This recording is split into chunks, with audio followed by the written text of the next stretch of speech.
voltares, estes céus rompendo, segura bem a minha mão, Senhor.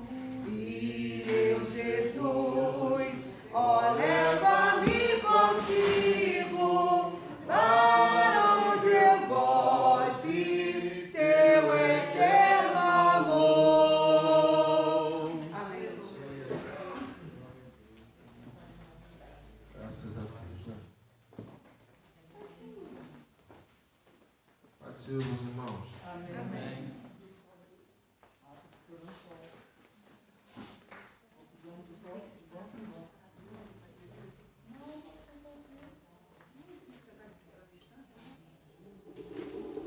Sessão de número 3, 19 de julho de 2020. Diante do caos iminente, Deus nos concede o escape. Vamos ficar de pé, vamos ler textuário, verdade aplicada, textos de referência. Vamos fazer mais uma oração. Eu leio, os irmãos repetem após mim. 1, 2, 3. Texto áudio. Tu falarás o que eu te mandar, e Arão, teu irmão, falará a Faraó que deixe os filhos de Israel da sua terra. Êxodo, capítulo 7, verso 2.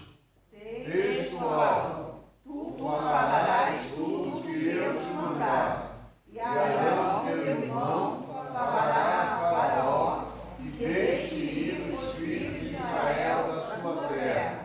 Êxodo 7, verso 2. Verdade aplicada. O Senhor Deus é poderoso para levar adiante os propósitos para com o seu povo. Verdade aplicada. O Senhor Deus é poderoso para levar adiante os propósitos para com o seu povo. Vamos ler os textos de referência. Os objetivos da lição são mostrar o cuidado de Deus na crise, ressaltar que Deus vê o nosso sofrimento e esclarecer que Deus tem sua hora de agir. Os textos de referência eu leio um, os irmãos leem o segundo e nós vamos ler todos o verso 26. Para quem não tem a revista, está no livro do Êxodo, capítulo 14, versos 22, 23, 24. Nós vamos ler juntos o verso 23. Livro do Êxodo, capítulo 14, versos 22, 23, 24. E vamos ler juntos o 26. E os filhos de Israel entraram pelo meio do mar em seco, e as águas foram-lhes como um muro à sua direita e à sua esquerda. E os egípcios seguiram-nos e andaram atrás deles, todos os cavalos de Faraó, os seus carros e os seus cavaleiros, até o meio do mar. E aconteceu que, na vigília daquela manhã, o Senhor, na coluna de fogo e de nuvem, viu o campo dos egípcios e alvoroçou o campo dos egípcios. E disse o Senhor a Moisés: estende a tua mão sobre o mar, para que as águas tornem sobre os egípcios, sobre os seus carros e sobre os seus cavaleiros. Vamos orar com a irmã Cristina, para nós iniciarmos a nossa aula. Senhor, meu Deus e meu Pai, agradeço, Senhor, por esta manhã estarmos aqui na Tua presença, te agradecendo pelas grandes bênçãos que Tu tem nos dado, Senhor. Obrigado, Senhor, por ter morrido na cruz para nos salvar. Senhor, abençoa cada um de nós aqui presente para que possamos aprender da Tua palavra cada dia mais e mais. Te agradeço em nome de Jesus. Amém. Por sentar, meus irmãos, por favor.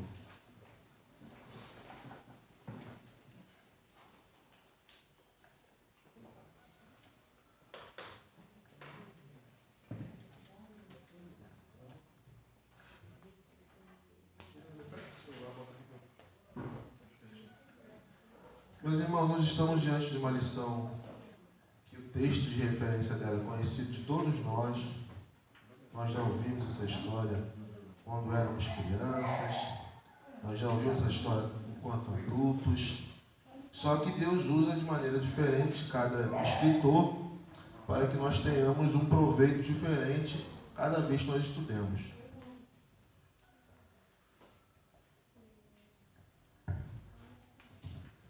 A claridade estava atrapalhando a folha aqui. E dessa vez Deus usou o pastor Abner para escrever essas lições, para que nós tiremos proveito dela, e ela tem essa natureza de se contextualizar também para os dias de hoje, especialmente para os dias que nós vivemos devido à pandemia. Mas eu quero que você tenha como pano de fundo essa lição a promessa que Deus fez a Abraão, né, aos patriarcas, e todo esse decurso até que essa promessa se cumpriu. Tá? Esse é o pano de fundo dessa lição.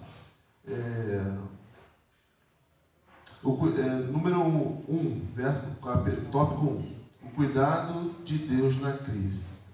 Moisés era um hebreu que, pela graça divina, foi criado no palácio egípcio. Tal fato contribuiu na preparação para o cumprimento da missão dada por Deus: libertar o povo de Israel da escravidão do Egito e liderar até a terra prometida. Ou seja, a promessa, quando eu comecei a ler, eu mesmo comecei a me confundir, porque eu estava imaginando que essa promessa era só a promessa da libertação. Não. Essa promessa foi lá atrás, dada a Abraão: sai da tua terra, da tua parentela, para uma terra que eu vou te mostrar. É aquela promessa lá atrás. Tá? O período do decurso da servidão está dentro desse contexto. Tá? A libertação, ela é parte da promessa lá de trás, ela não é só uma nova promessa. Essa lição ela tem como personagem principal, lógico, abaixo de Deus, Moisés, e ela se passa no cenário do Egito durante os dias que antecederam a libertação do povo de Deus.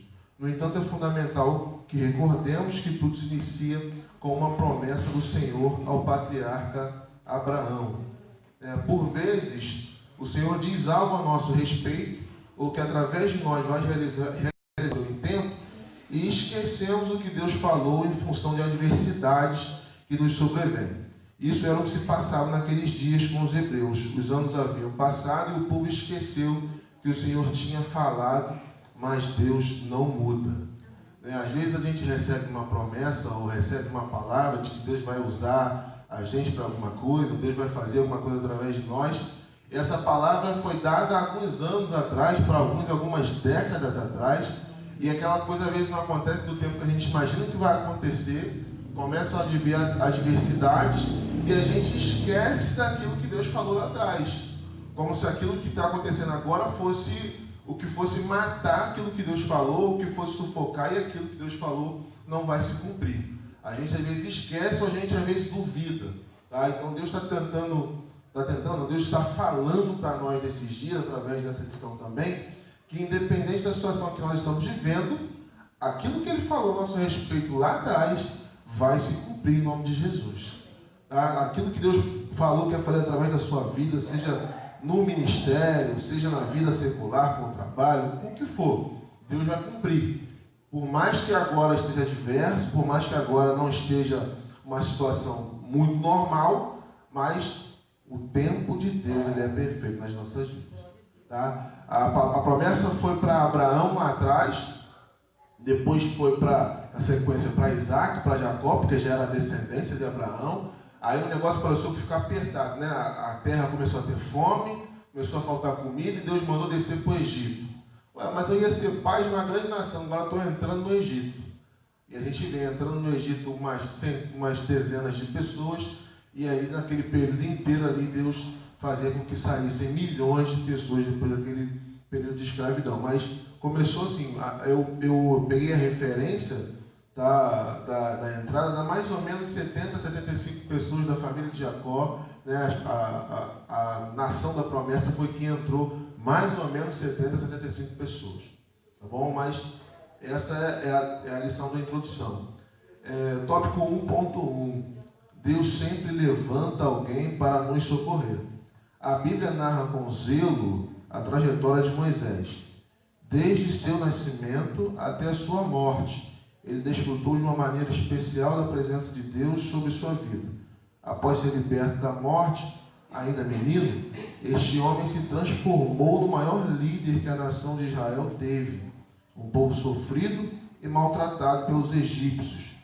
Um povo sofrido e maltratado pelos egípcios irá clamar socorro de Deus, que enviará um libertador que intercederá por eles. Esta lição nos faz ver que nos piores momentos do Senhor levanta alguém para nos socorrer. Afinal, Deus não nos abandona na hora das adversidades. Apesar de eles se encontrarem numa situação de escravidão, né? Eu até anotei alguma coisa aqui, se encontraram numa situação de escravidão e profundo sofrimento, o Senhor esteve com o seu povo e preparou o escape, quando o inimigo achou que frustraria os planos de Deus. Deus salva Moisés no rio. Porque, eu até vou falar um pouquinho mais à frente, a ideia de Satanás, usando o faraó, né, de mandar que todos os meninos que fossem nascidos fossem mortos, não era só sufocar o crescimento do povo de Deus, não era só sufocar a nação para eles não crescerem. A ideia era frustrar a promessa que Deus tinha dado lá atrás. A ideia era fazer com que aquela promessa que Deus tinha dado lá a Abraão, a Isaac, a Jacó, ela viesse a cair por terra. Então, quando o diabo usou o faraó para poder mandar matar todos os meninos, Deus ao mesmo tempo prepara naquela mesma situação um escape para Moisés, fazendo com que ele navegue nas águas daquele rio, né, até que a filha de faraó pegue o menino para criar. E ele talvez, Deus fez uma coisa assim tão perfeita, porque não haveria nenhum local naquele contexto mais seguro do que o palácio do faraó. Nenhuma outra criança que nascesse fora daquela situação, que estivesse fora daquele contexto, teria uma tranquilidade de vida, né? Por mais que se escondesse. O pai pega e leva para um canto e esconde. Algum momento, algum soldado egípcio ia enxergar e ia matar aquela criança. O contexto que Deus preparou foi que ele ficasse no local mais seguro possível, que era o palácio do faraó. E nesse contexto Moisés foi crescendo. Moisés cresce, né? A gente conhece aquele episódio em que ele mata um egípcio, foge, o faraó morre, né? O faraó que conhecia, né, e era grato ao povo de Deus devido ao que José havia feito.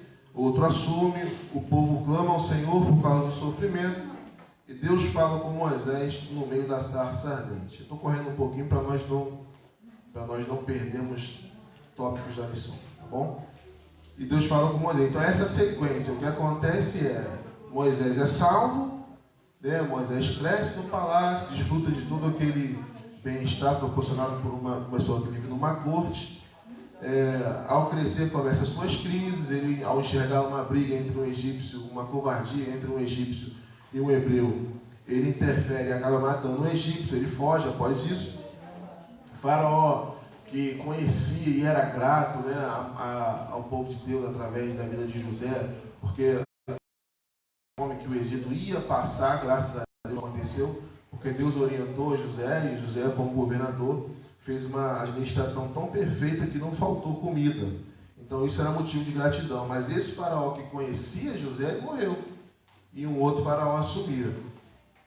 Deus fala com Moisés, né? Moisés estava cuidando do pasto de seu sogro em Midian. Deus fala com Moisés, no meio da sarça, aquilo tudo se apresenta, e nós entramos no tópico 1.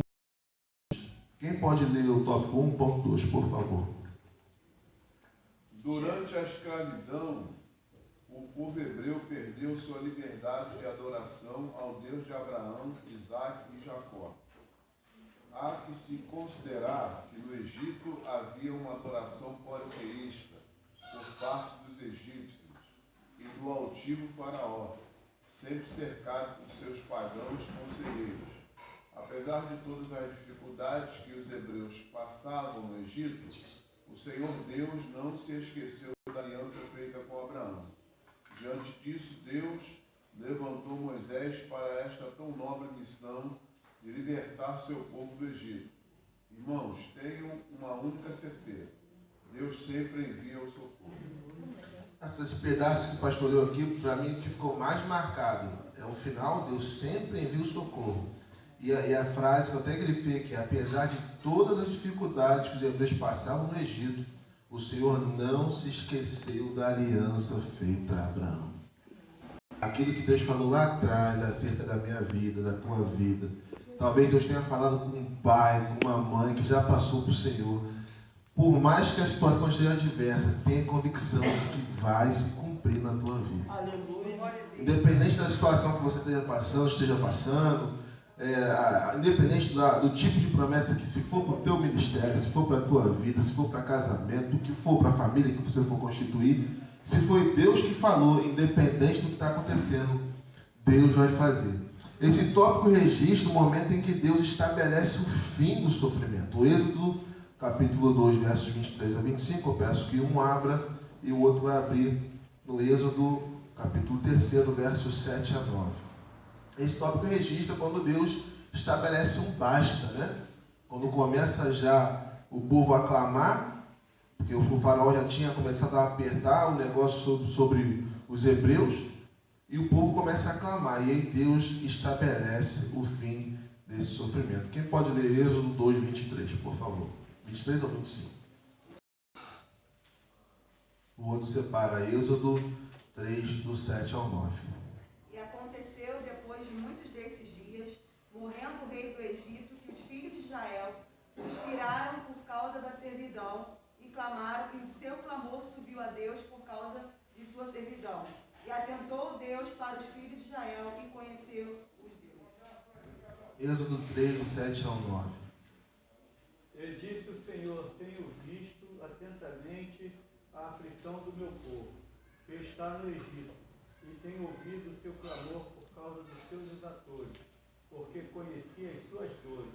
Portanto, desci para livrá-los da mão dos egípcios, e para fazê-los subir daquela terra a uma terra boa e larga, a uma terra que mana leite e mel, ao lugar do Cananeu e do Eteu, e do Amorreu, e do Ferezeu, e do Eveu, e do Jebuseu.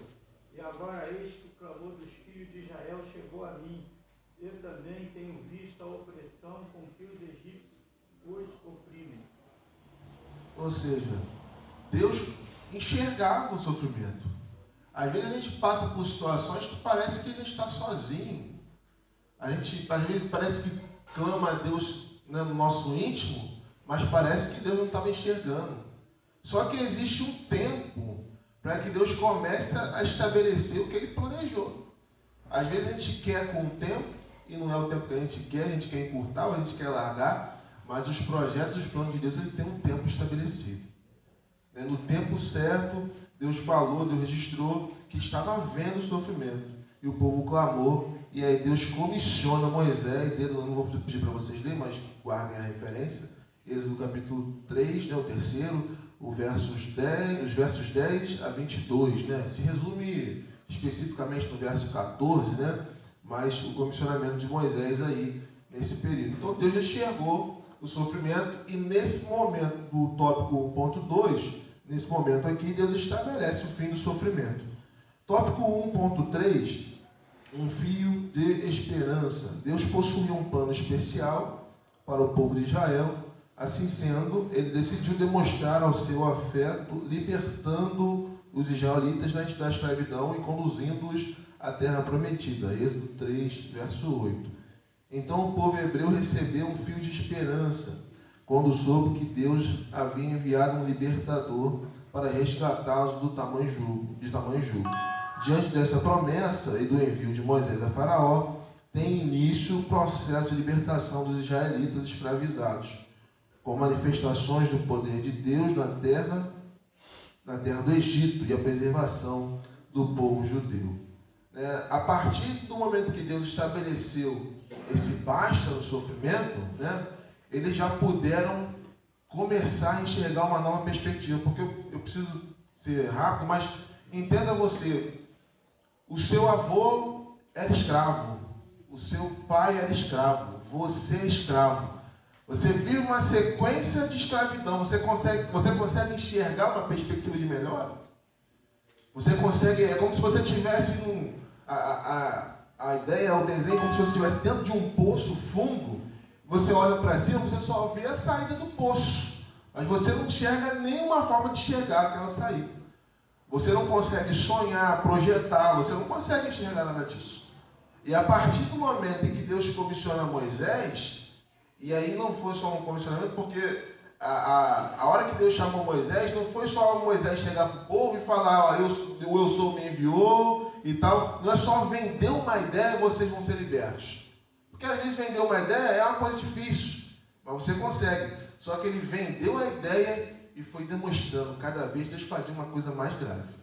Cada vez Deus fazia uma coisa mais grave. Então, para o povo, só a informação de que isso aí talvez, só a ideia vendida que o Eu Sou tinha enviado e que ia ser liberto, talvez fosse suficiente. Mas Deus ia mostrando com prodígio, com operação, assim, coisa que ninguém imaginava naqueles dias. Né?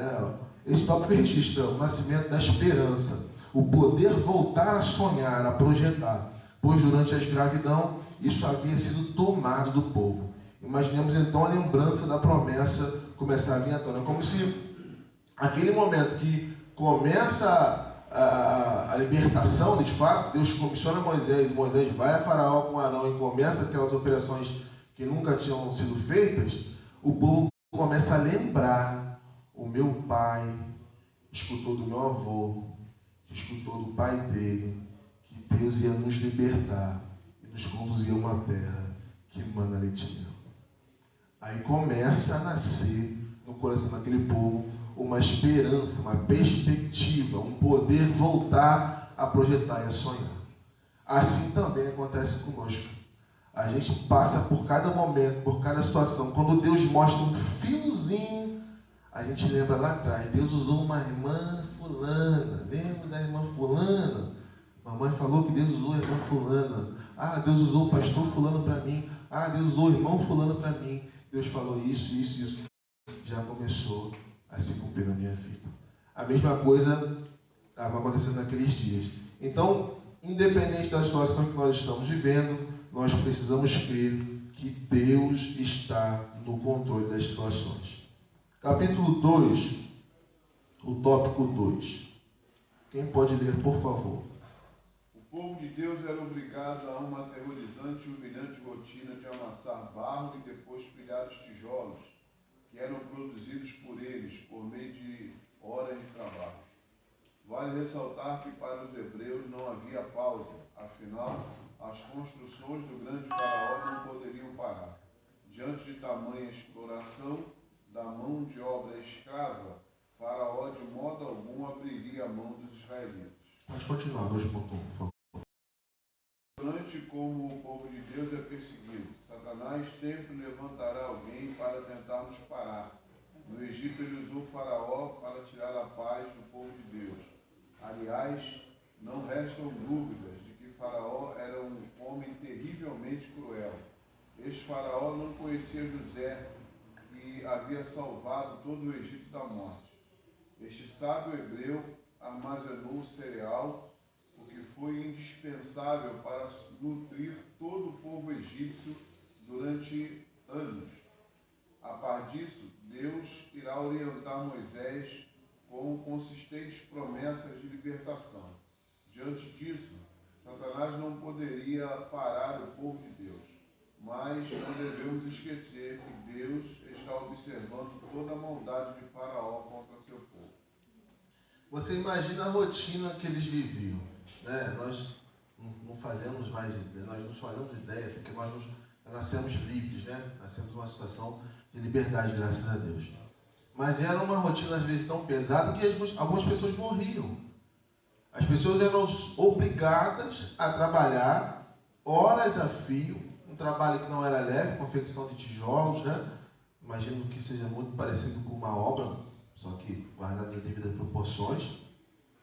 E debaixo de humilhações, agressões, todo tipo de assédio, todo tipo de peso, né? Não só peso físico, mas um peso espiritual. Aquela escravidão era algo maligno, não era uma coisa natural. E muitos hebreus morriam nesse período. Agora você pensa, tenta conjecturar na sua mente, você caminhando, você homem, você mulher, não fazia diferença, né? Eles escravizavam todo o povo. Você carregando um tijolo, uma coisa, e tomando uma chibatada nas costas, tomando uma chicotada nas costas. Era algo maligno, extremamente maligno. Mas Deus é tão tremendo, Deus é tão perfeito, porque a ideia de Satanás, como eu disse antes, não era só eu vou humilhar esse povo, eu vou subjugar esse povo, eu vou tomar o que esse povo tem de ver. Não era isso. Satanás queria demolir a promessa feita a Abraão. Satanás queria fazer com que isso não se cumprisse. Só que não adianta, foi nesse ambiente completamente adverso que uma dezena que entrou, algumas dezenas que entraram, viraram os milhões que saíram. Deus faz uma coisa assim tão perfeita, que é nesse ambiente que você imagina assim, não dá para tirar coisa boa dali. Mas foi nesse ambiente que aquele povo virou nação. Foi nesse ambiente de escravidão que Deus forjou o caráter de muita gente. Foi nesse ambiente de escravidão que Deus preparou aquele povo e foi tirando aos poucos, né? O tópico 2.2, por favor. Prepare-se para viver o que o Senhor quer que você viva. Quem pode ler, por favor? Diante da recusa de Faraó, era a hora de Deus mostrar quem de fato governava. Então Deus envia 10 pragas sobre o Egito, mostrando quem é o Senhor. Afinal, Faraó tinha questionado Moisés quando este disse que Deus de Israel havia ordenado. Deixai ir o meu povo. Êxodo 5, 1 e 2. Com esse envio das pragas, o Senhor Deus executou os seus juízos sobre todos os deuses do Egito. A saída de Israel do Egito fazia parte do plano de Deus para o seu povo. Ele conhece nossos talentos e dons. Ele sabe que somos pessoas únicas com uma identidade específica, que temos algo particular para cumprir. Diante disso, ele traça um plano que dará sentido para tudo em nossas vidas. Um fato interessante é que nesse tópico a gente vê o endurecimento do coração de Faraó, as pragas e tudo mais. Não tinha apenas o intento de julgar os egípcios, como a gente falou, mas mostrar para o povo, porque Faraó naqueles dias era adorado como Deus. Ele se dizia Deus, filho de Horus, né? Então a ideia de que lá atrás Deus tinha prometido que eles iam passar por servidão, mas iam sair daquela terra e tudo mais, Deus precisava mostrar para o povo ali quem era Deus de verdade. Porque Faraó era considerado um Deus. E havia várias deidades ali, né, naquele contexto, né, que eles cultuavam. Mas tal qual a gente faz um paralelo para a compreensão, Elias no Monte Carmelo, né, precisava se mostrar quem era Deus. Deus fez nesse período aqui. Cada praga humilhava mais Faraó. Cada prova que Deus colocava a Moisés diante dele humilhava mais Faraó, até chegar o dia de todos os primogênitos daquela terra serem mortos. Mas o fato interessante era que o intento de Deus julgar e cumprir a promessa, de Êxodo 15, do 3 ao 16, você pode ler depois, mas mostrar para o povo, mostrar para os egípcios, que consideravam o Faraó um Deus, que só havia um único Deus. Note que o Faraó desdenha, Êxodo 5, 1 e 2. Faraó chega para, quando Moisés e Arão se aproximam para falar, ele fala assim, nas minhas palavras, para a gente não ter que abrir: quem é essa pessoa, quem é esse Deus que fala para que eu ouça a sua voz? Faraó desdenha de Deus. Então Deus precisava mostrar para o povo e para o Faraó. E esse tópico também ele registra uma mensagem de preparação para o porvir, pois a profecia do cativeiro em Gênesis já informava como o povo sairia daquele estado miserável. Lá em Gênesis, você vai ver, capítulo 15, versos 13 a 16, Deus já informava do cativeiro, informava que ia tirar e como ia tirar, o estado que eles sairiam daquele local. Então esse tópico, esse pedaço desse tópico, também é uma mensagem de preparação. Parece que é uma coisa doida, né? Parece que é uma coisa meio sem noção. Ué, mas eu sou escravo? Eu vou sair daqui? Eu vou sair desse jeito? Parece uma coisa assim meio... não tem nexo, não tem sentido. Eu sou escravo, Deus está me mandando me preparar. Que mensagem é essa, Moisés? Que mensagem é essa? Só que, como a gente falou, já tinha nascido um fio de esperança no coração deles. Né? Tópico 2.3, hora de festejar.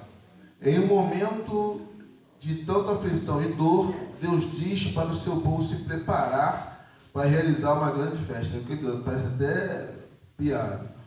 Depois de anos de sofrimento, era a hora do povo de Deus festejar. Êxodo 5:1. Se você está diante da pior crise da sua vida, não veja isso como abandono de Deus, azar, praga ou injustiça. Sendo assim, celebre ao Senhor. Quem consegue celebrar na crise evidencia sua fé de que Deus está sempre no domínio de todas as circunstâncias da vida. É um convite, né? O 2.3 é um convite à confiança em Deus. Eles ainda não estavam libertos, eles ainda estavam em condições de escravo, mas Deus os diz para que se preparassem para celebrar uma festa no deserto. É até propício dizer, para nós, apenas a título de conhecimento, essa saída, a data em que eles saem, né, do Egito, né, apressadamente, é em função dessa saída que eles celebram a Páscoa. Né? Essa saída do Egito, que eles celebram a Páscoa. Em paralelo para nós, a ceia do Senhor hoje. Essa saída do mundo, né, dessa saída da perdição, entrando na vida em Cristo. Então aí eles celebram até hoje, todos os anos, na data específica, eles celebram essa Páscoa deles, que é a passagem, a saída do Egito. Tópico 3. Pode ler alguém, por favor? Tópico 3. Após o consentimento de Faraó em libertar o povo de Israel da escravidão do Egito, diante da morte dos primogênitos, os próprios egípcios apressaram os filhos de Israel para que saíssem de sua terra. Porém, Faraó voltou atrás com a sua decisão diante do Mar Vermelho. Os israelitas se viram encurralados. Não havia sequer uma oportunidade de escape. Por todos os lados havia perigo. A morte de todos era inevitável. As dificuldades não apagam, deixa eu só continuar aqui para a gente fazer um comentário depois. As dificuldades não apagam as promessas de Deus. Sobre a passagem do povo pelo Mar Vermelho, vemos nitidamente a ação de Deus para com Israel. Aqui notamos que o Senhor deseja que aprendamos a confiar nele. E é neste cenário que Moisés transmite uma palavra de fé e esperança ao povo. Êxodo 14:14. Talvez você esteja diante do seu Mar Vermelho e cercado por um exército, onde não há aparente saída. Assim sendo, a palavra para você hoje é: não temas, o Senhor pelejará por vós. Deus fará por você o que ele certificou, assim como ele fez com o seu povo. Todos nós conhecemos, esse talvez seja o clímax de toda a história, né? Depois de saírem, depois daquele período, serem convidados, né? Convidados a se retirar da terra, o povo fez isso no meio da noite, fez com pressa, e Deus deu uma estratégia ao povo de pedir a eles os bens, né? Pedir a eles riquezas, e eles saíram. E nesse momento, talvez seja a coisa mais difícil. A gente imagina um povo saindo do período de escravidão, começou a vislumbrar uma vida de liberdade, depois no meio do caminho o faraó muda de ideia e já parece que não tem mais escapatória. Parece que não tem mais como fugir daquela situação. Porque o mar está na frente, ou morre afogado, ou consegue atravessar, e o inimigo está vindo atrás. Para a gente, às vezes, parece que é a mesma coisa. Né? Cada um na sua medida, né? Cada um no seu contexto. Parece que é a mesma coisa, parece que não tem escapatória. Mas eu queria que você tentasse imaginar, né? Eu conjecturando, a gente às vezes até meio viaja. Tenta imaginar você nessa situação, se você ia conceber que a escapatória seria Deus abrir o mar e o povo passar. Se a escapatória seria essa, se você pensaria numa coisa dessa. Deus fez uma coisa tão tremenda, tão impensada, ninguém imaginava isso. Talvez fosse pensar, não, Deus vai me dar a capacidade para eu nadar, vou atravessar nadando aqui. Mas abrir as águas, fazer a água virar uma parede de um lado, uma parede do outro, o chão ficar seco para poder passar, iluminando com uma coluna, porque estava de noite, né? Iluminando com uma coluna de fogo. A gente às vezes não consegue, e às vezes na nossa vida é o que vai acontecer. Às vezes a gente está passando por uma situação tão pesada, tão adversa, tão difícil, que você não enxerga escapatória. Mas Deus vai fazer uma coisa que você não consegue enxergar. Deus vai fazer uma coisa que você não pensou. Se tiver que abrir um mar na tua vida, Ele vai abrir um mar na tua vida. Você não vai conseguir pensar. Deus vai te surpreender para provar que Ele não perdeu o controle da sua vida. Eu não consigo imaginar nenhuma forma. Eu ia conseguir imaginar um mar se abrindo. Você pode imaginar de todas as coisas disso. Eu estou passando pelo momento mais difícil da minha vida, não tenho dinheiro, tenho que comprar isso amanhã. Jesus, tu pode mandar alguém trazer. De repente Ele vai fazer você dar uma descarga e sair dinheiro. Você vai fazer Deus você abrir a caixa d'água e sair dinheiro. Mas Deus vai fazer algo extraordinário na tua vida. Assim como Ele fez nesses dias. É esse convite que Deus está fazendo para a gente nesse tópico. O tópico 3.2, a prosperidade em tempos de crise. Deus é justo. Após 430 anos, vendo seu povo trabalhando dia e noite, debaixo de açoites, humilhados, escravizados, atendeu ao clamor dos filhos de Israel. Deus não somente os libertaria, como também os recompensaria. Êxodo 3, 22. Podemos ver a ação de Deus fazendo com que os egípcios compensassem os judeus pelo tempo do trabalho escravo no Egito. O mundo inteiro está mergulhado em um momento desafiador. Contudo, conforme podemos ver, para o povo de Deus, depois da crise vem a bonança. E após esse ambiente de pandemia e colapso financeiro mundial, as bênçãos do Senhor possam estar sobre cada um de nós. Quantos creem nessa palavra? É um momento que Ele vai passar no nome de Jesus. Eu queria que você agora começasse a pensar a seguinte situação. Olha só. 430 anos trabalhando como escravo. Mas olha como é que Deus fez uma coisa assim tão... não dá para ficar imaginando. Você não vai pensar nunca. Deus assinou a ordem judicial de maior ação indenizatória do mundo. 430 anos de indenização. Aquele povo saiu com riquezas, ouro, prata, tecido, rebanhos de animais. Eles trabalharam por 430 anos como escravos. E agora eles estão saindo como uma nação rica, poderosa. Como é que você imagina isso? Agora você imagina o teu documento, o teu processo que está lá embaixo. O tal da precatória, que ninguém nunca nem viu, o juiz nunca puxou. Começa a trazer isso à tua memória, começa a trazer isso à tua mente aí. Se Deus não pode assinar esse papel e esse papel sair de baixo e subir. Se esse papel era da mamãe já morreu tem 20 anos, nunca aconteceu nada. Mas Deus pode fazer vir agora. Deus pode fazer vir de baixo para cima e te surpreender de forma que você não imagina. Deus indenizou a nação de Israel por 430 anos de trabalho. Olha só. Saíram dali com riquezas incontáveis e o povo falando assim, vai embora logo e toma ouro, e toma prata, e vai embora, porque se você não for, a gente vai morrer todo mundo. Então, vamos crer que Deus... Ele está no controle, essa pandemia vai passar, essa situação vai passar e nós vamos celebrar cultos e ações de graça que Deus vai fazer nas nossas vidas. Amém? 3.3, nós estamos já caminhando para o final. Deus tem o controle de tudo em suas mãos. O povo de Israel saiu do Egito após anos de escravidão em direção à terra prometida. Eles estavam muito felizes por estarem finalmente livres. Até que surge a primeira crise pós-escravidão. O que fazer nessa hora? À frente o mar vermelho, atrás Faraó, seu exército enfurecido. Realmente era uma situação bem complicada. A Bíblia nos descreve que Faraó reconsiderou sua decisão de libertar o povo. Só um minutinho. A Bíblia nos descreve que Faraó reconsiderou sua decisão de libertar o povo de Israel. O povo de Israel ficou desesperado diante da destruição iminente. Estavam em um beco sem saída. Ficaram apavorados diante de tamanha crise. Moisés mostra que de fato havia aprendido a confiar em Deus. Ele diz, não temais, estai quietos e vede o livramento.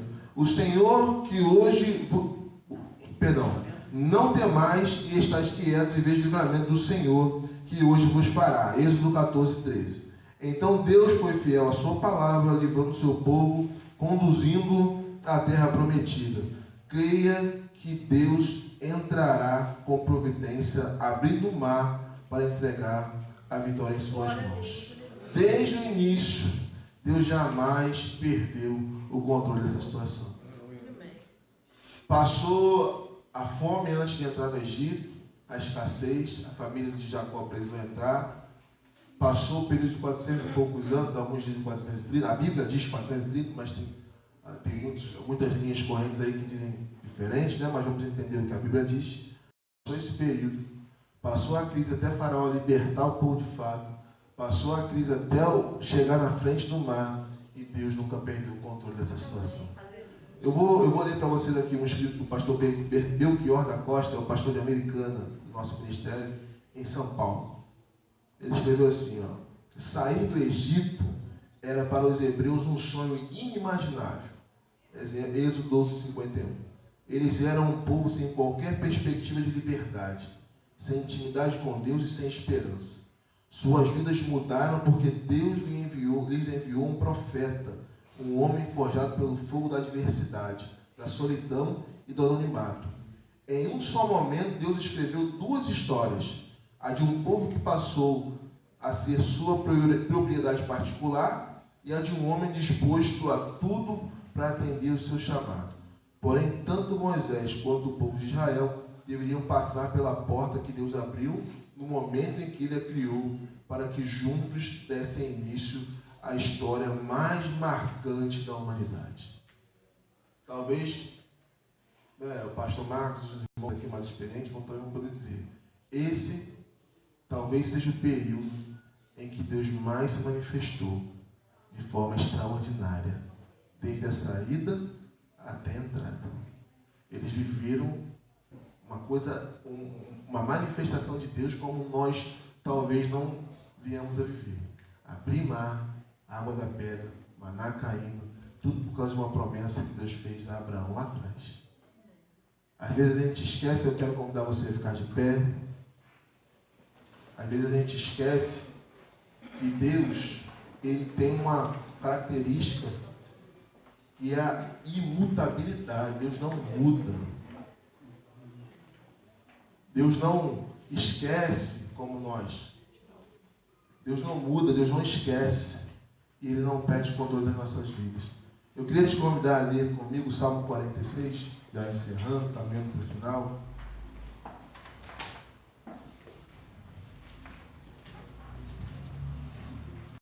Vamos ler todos juntos, em uma só voz.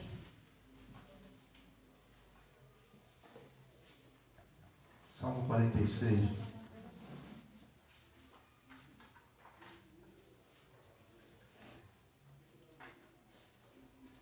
Talvez alguém de nós, ou muitos de nós, estejam passando por situações diversas, tal qual, guardadas as devidas proporções, o povo passava aqui, e a gente às vezes duvida e esquece. Mas essa palavra aqui é um conforto para esses dias. Vamos ler juntos? No 3, 1, 2, 3. Deus é o nosso refúgio e fortaleza, socorro bem presente na angústia.